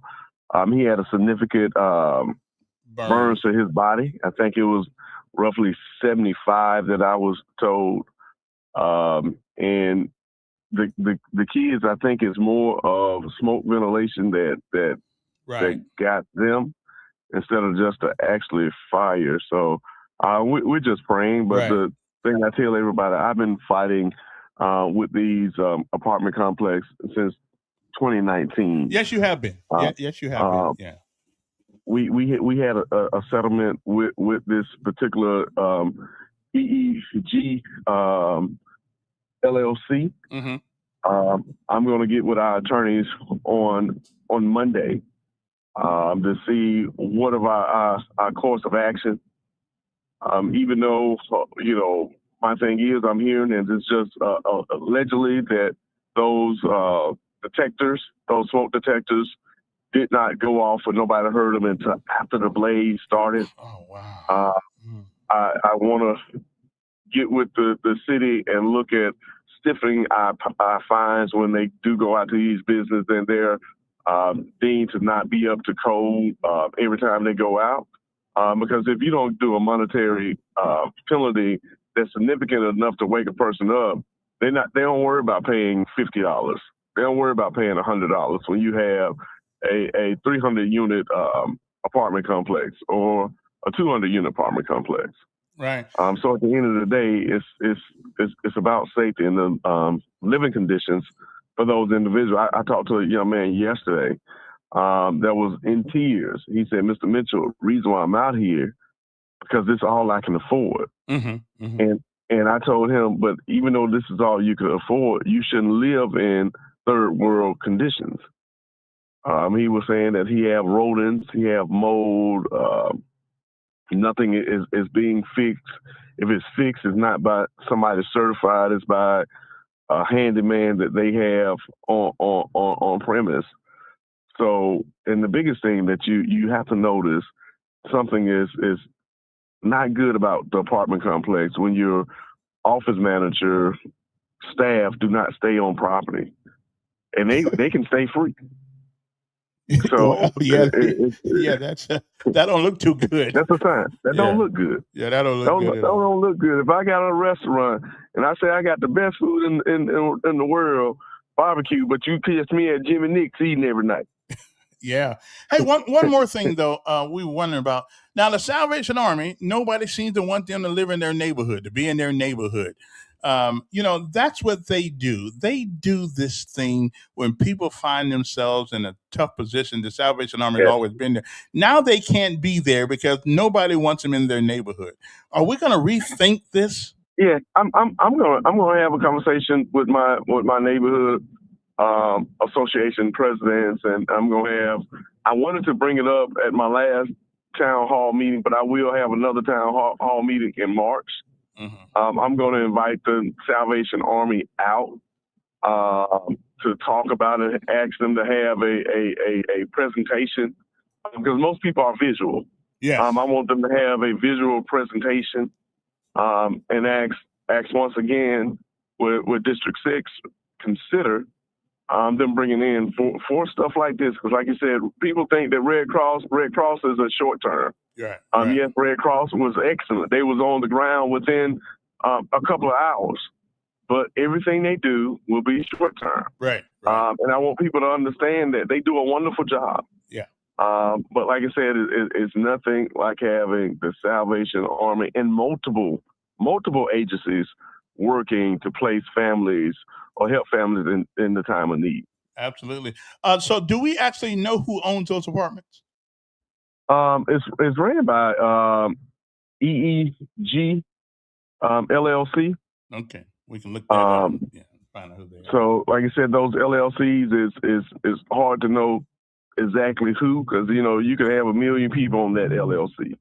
Yeah, and they do that on purpose so you don't quite know who to go after if you have to go after anybody. Yes, sir. Listen, man. Listen, yes, there are very few city councilmen, and I would imagine everybody does something in their own district. But it seems like your district has, when it comes to apartment complexes and things, you are overwhelmed with apartment complexes, which means that you're also overwhelmed with problems because each one of those apartments represents families and owners of those apartments. So you do a magnificent job, at least letting people see that you are concerned about their welfare, and we do appreciate that. All Yes, all that other stuff don't really matter to me. The politics is the politics, but at the end of the day, everybody's a human being that you worried about, and I yes, appreciate you sir. doing it. Now, don't get on Thank me you. when I smack you around every once in a while about a No, political. no, sir, Yeah, no, sir. yeah, And yeah. then I like to say thank you to those nonprofit organizations Mhm. that came out there, monetary donations came out there to put. It was I can't remember his name. Little short guy came out there. He was in some type of vehicle. Made a nice donation, and he said his organization does a lot of that. I forgot the guy's name. Little Yeah, I know. short guy. Yeah, I know who you're talking about. But anyway, yeah, I hear you. But listen, I appreciate it. And if I get any more, we'll bring some more. Thank you, Kevin. We'll be out there today at 12 o'clock. Double Down Bistro has offered to come and provide them with lunch today. And Walmart will be bringing some toys out there as well. So we'll be out there again today. All right. So if you want to come out there and support, talk Yeah. to the folks, hey, we'll be there. Thank Okay. you, Kevin. Appreciate it. Councilman Aronde Mitchell giving us an update on what's happening at the Woodley Terrace. Anyway, listen, my time's just about up too. Come to think about it, I ask all you guys to have a great Christmas. That was the only reason I was on today, because I wanted him to be able to tell you guys what was actually going on out there. So anyway, my time is about up. Well, hopefully all my time ain't, I mean the big time that I got out. Hopefully I got a couple more minutes left on this earth. But you guys,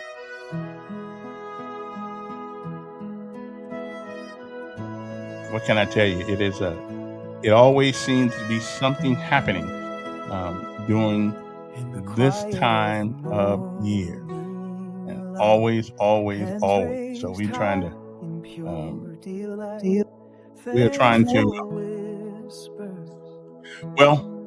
to do what we can while we can at the time we can. Anyway, my time's up. It is time for me to go. But remember what I tell people. It is not the falling down that gives us the strength, but it is getting up each and every time we do. Now, unless something really happens, I'm probably going for a week. It's going to take a vacation. I never really took a vacation before. I'm going to do it. Don't forget them computers. Call me if you need some help. 241-9998. I'm just saying, Anyway, have a great day. A Merry Christmas. I think I'll leave it at that. Have a very Merry Christmas. And remember, there's always somebody that's in worse shape than you are. Be thankful for that. Well, be thankful that it ain't you. Have a great day. And Z says happy Merry Christmas also. But we're going to get him on this thing before he leaves, so y'all can see this kid who I'm always talking about. Okay. Anyway, see you later. Have a great day. And again, Merry Christmas 2025.